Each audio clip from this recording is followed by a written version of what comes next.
आइए अब हम जानते हैं कि किसान यील्ड जो है वो किस तरीके से फार्मिंग में जो लॉसेस होते हैं उनको कैसे पूरा करता है और लॉसेस के मेन रीजन क्या हैं मैम।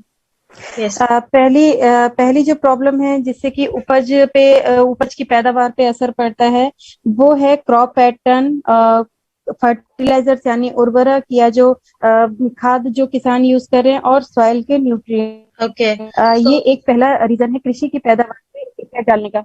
और सेकंड रीजन है इरिगेशन कि मतलब जो पानी की जो एफिशिएंसी है वो किस तरीके से यूज हो रही है या उसमें जो कमियां आ रही हैं। तो ये दो बेसिक रीजन हैं जो कि कृषि उपज की पैदावार को सबसे ज्यादा प्रभावित करते हैं। अब हम देखते हैं कि किसान यील्ड जो है, जो हमारा अपना कैटेगरी का प्रोडक्ट है किसान यील्ड, वो सॉइल पर और सॉइल में जो डेफिशिएंसीज हैं या जो क्रॉप के पैटर्न भले ही कोई से भी लिए गए हों, उन सबको कैसे रेस करता है और कृषि उपज में कैसे पैदावार को बढ़ाता है, यह हम आगे सीखेंगे।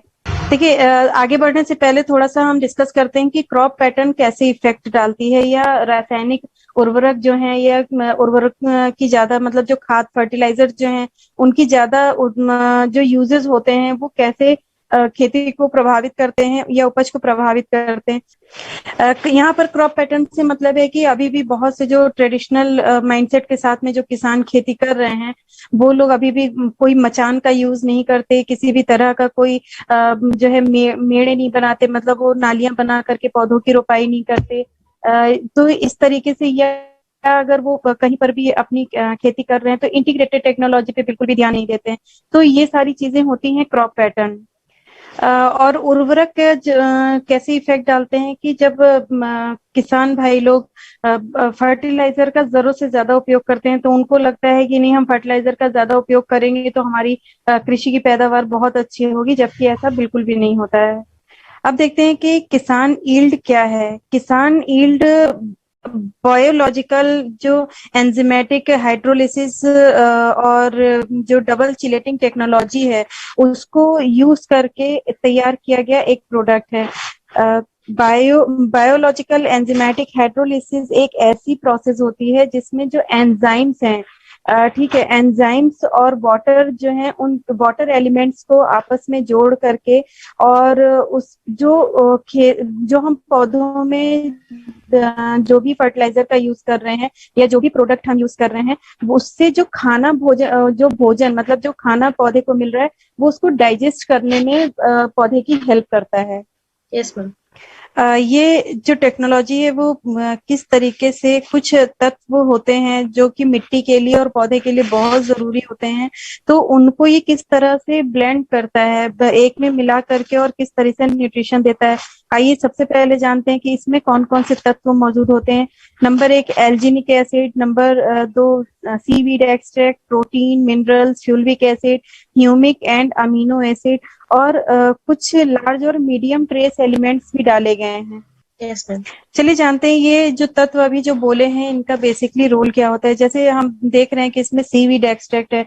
सीवीड क्या होता है? सीवीड एक ऐसी खाद है और मिलती कहाँ से? सीवीड मतलब जो समुद्री जो पौधे होते हैं, जो समुद्र के अंदर जितने भी पौधे उपज होते हैं उनका एक्सट्रैक्शन करके जो पदार्थ हमें मिलता है उसको हम सीवीड एक्सट्रैक्ट बोलते हैं। सीवीड खाद की सबसे बड़ी खासियत ये होती है कि इसमें पौधे के लिए जो जरूरी और लाभदायक 40 से भी अधिक मतलब 40+ तरह के इसमें मिनरल्स मिलते हैं, एंजाइम्स मिलते हैं और विटामिन मिलते हैं। तो सीवीड एक ऐसी खाद है जिसमें नेचुरली हमें 40 से भी अधिक तरह के पोषक तत्व मिल जाते हैं एक ही खाद में। अब जैसे आगे बढ़ते हैं तो कुछ अलग से प्रोटीन डाले गए हैं, मिनरल्स डाले गए हैं, फ्यूल्विक और ह्यूमिक अमीनो एसिड के बारे में आपने लास्ट सेशन में जाना ही है कि ह्यूमिक और फ्यूल्विक जो होते हैं वो ह्यूमस से मिले हुए पदार्थ होते हैं। जो ह्यूमस आपको मैंने बताया हुआ है पहले भी। और अमीनो एसिड अपने आप में एक कंप्लीट विटामिन की रेंज में ही आता है मैम। देखिए आमतौर पर पौधे में जो भी खाद डाली जाती है, जैसे एनपीके डाला गया है या अलग से कोई भी खाद डाली गई है या सिर्फ ह्यूमिक डाल दिया गया, लेकिन उसके अलावा भी बहुत सारे ऐसे छोटे छोटे तत्व होते हैं, पोषक तत्व होते हैं, जिनकी पौधे को बहुत थोड़ी ही मात्रा में सही लेकिन जरूरत होती है। लाइक ह्यूमन बॉडी की हमें कैल्शियम की बहुत ज्यादा जरूरत है, लेकिन हो सकता है कि हमें विटामिन डी की थोड़ी कम जरूरत पड़ती हो, या B12 की जरूरत हमें कैसे पड़ती है, या B6 की जरूरत कैसे पड़ती है। तो इसी तरीके से पौधे को भी बहुत कम मात्रा में कुछ ऐसे विटामिन तत्व होते हैं जिनकी जरूरत पड़ती है।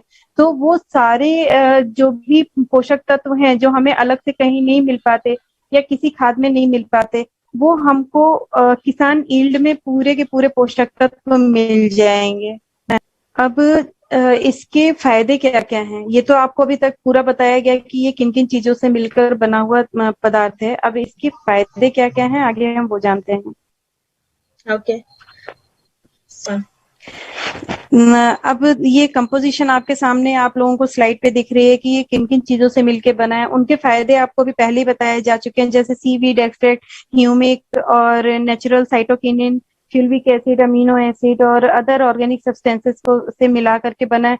तो इसमें बाकी चीजों के बारे में बताया, लेकिन साइटोकिनिन एक तरीके का ग्रोथ हार्मोन होता है, ठीक है। तो बाकी ग्रोथ हार्मोन का मतलब होता है जो पौधे में ग्रोथ देने का काम करते हैं। तो साइटोकिनिन वही पदार्थ है। किसान यील्ड के इफेक्ट क्या होते हैं, देखिए सबसे पहला इफेक्ट होता है कि help in restoring soil Vitality and soil flora balance, यानी कि जो सॉइल में जो जीवन शक्ति होती है, जो सॉइल में एक प्राण वायु जिसको कि हम बोलते हैं, वो होती है पौधे को देने के लिए, तो ये उसको रिस्टोर करता है, ठीक है, उसको फिर से समायोजित करता है और जो फ्लोरा बैलेंस को मेंटेन करता है। मैम देखिए, जैसे अभी हम सब जानते हैं कि मिट्टी कई तरह की होती है, जैसे दोमट मिट्टी होती है, चिकनी मिट्टी होती है, लाल मिट्टी होती है, या किसी कहीं कहीं पे बलुई मिट्टी होती है। लेकिन किसान को ये नहीं पता होता है कि उसकी खेत की मिट्टी किस तरह की है, उसकी मिट्टी का स्ट्रक्चर क्या है, और उसको उस मिट्टी को देखते हुए किस तरह की पौध लगानी चाहिए। कभी कभी क्या होता है कि अब टमाटर की खेती हर एक तरह की मिट्टी में नहीं की जा सकती, या मिर्ची की खेती हर एक तरह की मिट्टी में नहीं की जा सकती, तो उसके लिए कुछ स्पेशल कंडीशंस होती हैं मिट्टी की। तो हेलो हेलो मैम, आवाज आ रही है? मैम, अभी आ रही है। जो पहले आपने बताया था, आई थिंक आई चलिए लॉस्ट। मैं फिर से बोलती हूँ कि किसान यील्ड देखिए क्या होता है कि मिट्टी के स्ट्रक्चर को मजबूत मजबूत बनाने का काम करता है। मिट्टी का स्ट्रक्चर क्या होता है, जैसे हमारे पास कुछ फसलें हैं कि सपोज दैट कि हमने एक जगह पे व्हीट लगाया, एक जगह पे पैडी लगाई, या कहीं टमाटो लगाया और कहीं पे हमने ग्रीन चिली लगाई। लेकिन जरूरी नहीं है कि टमाटो और मिर्ची जो है हर तरह की मिट्टी में पैदा हो जाए, या व्हीट और पैडी के लिए एक जैसी समान मिट्टी का उपयोग किया जा सके। तो अलग अलग तरह की मिट्टी के लिए अलग अलग तरह की क्रॉप निर्धारित होती हैं, लेकिन किसानों को ये चीज पता नहीं होती। तो किसान यील्ड जो अपना प्रोडक्ट है वो मिट्टी की संरचना को सुधारने का काम करता है, मतलब कि जो मिट्टी की जो परत होती है उसको सुधारने का काम करता है, जिससे कि अगर कभी कभी किसान अगर अवेयर नहीं है और वो अपनी मिट्टी के अकॉर्डिंग भी पैदावार नहीं कर पा रहे हैं, लेकिन किसान यील्ड को अगर वो यूज करते हैं तो उनकी मिट्टी जरूरी पोषक तत्व किसी भी तरह के पौधे को प्रदान करती है। Ma'am okay. किसान यील्ड मिट्टी में जो ग्रेनुअल्स बनते हैं, मतलब जो मिट्टी में जो दाने बनते हैं, जो मिट्टी का जो स्ट्रक्चर डेवलप होता है उसको बढ़ावा तो देता ही देता है, साथ में उसमें स्टेबिलिटी भी है, ठीक है, जिससे कि जो मिट्टी में जो सूक्ष्म कण जो है, जो पोषक तत्व हैं, उनको एटलीस्ट 10 टू मैम आपका फिर का से काम करता है। मैम फिर से आवाज हेलो हेलो। किसान यील्ड, मैम अभी आवाज आ रही है? जी जी मैम। किसान यील्ड मिट्टी में एक ज्यादा स्टेबल ग्रेनुअल जो बन रहे हैं, ग्रेनुअल स्ट्रक्चर जो बन रहा है उसको बनाने में मदद करता है, मतलब जो ग्रेनुअल की जो संरचना है उसको स्टेबिलिटी देता है। साथ ही जो पोषक तत्व जो मिट्टी में मौजूद हैं, साथ ही जो मिट्टी में जो पोषक तत्व जो मौजूद हैं उनको उनकी एफिशिएंसी को 10 से 20% तक इंक्रीज करने का काम करता है। ओके। किसान यील्ड के इफेक्ट क्रॉप पे कैसे देखने को मिलते हैं? जो भी कृषि उपज मिल रही है हमको, उसमें न्यूट्रिएंट्स काफी अच्छी मात्रा में पाए जाते हैं। जो फ्रूट का जो एनलार्जमेंट है वो बहुत अच्छे से हो जाता है, फ्रूट की कलरिंग बहुत अच्छे से हो जाती है। यहाँ पे फ्रूट का मतलब है जो उपज है उसकी बात हो रही है मैम। ओके। ये किसान ईल्ड जो फ्रीजिंग डैमेज पौधे में होता है या इंसेक्ट जो डैमेज करते हैं पौधे को, या जो पौधे की स्किन खराब हो जाती है, स्पॉट्स आ जाते हैं पौधे पे, उन सबको रिपेयर करने का काम करता है। अब हम देखते हैं कि रूट पे कैसे इफेक्ट होते हैं। ये देखिए रूट्स को कंप्लीटली ग्रो करने में मदद करता है। जो सीडलिंग का रेट है, जैसे एक तो जड़ों पे काम किया, लेकिन जो सीड से जो सीडलिंग बनने की प्रोसेस होती है, तो ये सीडलिंग को ज्यादा से ज्यादा इफेक्टिव करता है, जिससे कि ज्यादा से ज्यादा बीजों में अंकुरण हो सके। अंकुरण माने वही फर्टिलाइजेशन या फुटाव हो सके। तो एक पौधे की जो संरचना होती है, पौधे की संरचना मतलब पौधे का, मैम आप उसको थोड़ा सा डिफाइन कर देना। पौधे की जो संपूर्ण विकास जिसको बोलते हैं, या पौधे की संरचना यानी पौधे की जो बनावट होती है, उसको रेगुलर करने में और उसको मेंटेन करने में बहुत हेल्प करता है। आप क्या फिर से बताएंगे प्लीज पौधे का? पौधे की जो शारीरिक संरचना होती है, पौधे का जो विकास होता है, जो पौधे की होती है, उसको रेगुलर करने में और उसको मेंटेन करने में किसान ईल्ड काफी प्रभावशाली तरीके से काम करता है। न्यूट्रिएंट का फ्लो होता है, यानी पोषक तत्वों का जो फ्लो होता है, जो पूरे पौधे में पौधे के हर एक कोने में पोषक तत्व जो मिल सकें, उनको मिट्टी से ले करके और पौधे तक पहुंचाने में किसान ईल्ड सहायता करता है। कौन कौन सी क्रॉप्स में यूज कर सकते हैं? देखिए किसान ईल्ड को हर तरह की क्रॉप में यूज किया जा सकता है। जैसे कि जो 4 तरह की क्रॉप आपको 4 कैटेगरी के बताई गई हैं, जो कैश क्रॉप्स होती हैं, जो फूड क्रॉप्स होती हैं, या हॉर्टिकल्चर क्रॉप्स या प्लांटेशन क्रॉप्स जो होती हैं, उन सभी पे इक्वली यूज किया जा सकता है। किसान ईल्ड का यूज कैसे करना है? देखिए सबसे ज्यादा जो इफेक्टिव है वो आप किसान ईल्ड का यूज पूरी फसल का जो एक पीरियड होता है, किसी भी फसल का जो एक साइकिल होता है, उसमें आपको कम से कम 2 बार तक इसका यूज करना है। इसका यूज क्रॉप की किसी भी स्टेज पे स्टार्ट किया जा सकता है। जैसे अगर सोइंग के टाइम से जल रहे हैं या टॉप ड्रेसिंग के टाइम पे डाल रहे हैं, तो किसी भी जो एक क्रॉप के जो साइकिल होते हैं, उनमें किसी भी स्टेज पर आप इसका यूज कर सकते हैं।